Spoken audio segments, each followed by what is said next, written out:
আমি 15 বছর আগে 20 বছর আগে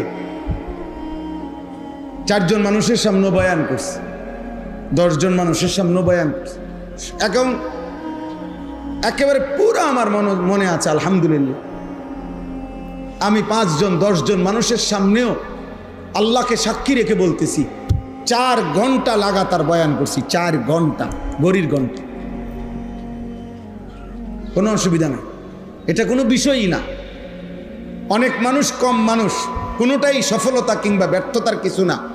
মহান আল্লাহ রব্বুল আলামিন গ্রহণ করা, কবুল করা, এটা হলো মূল বিষয়। আল্লাহ গ্রহণ না করলে 100 কোটি মানুষও কিছু আসে না,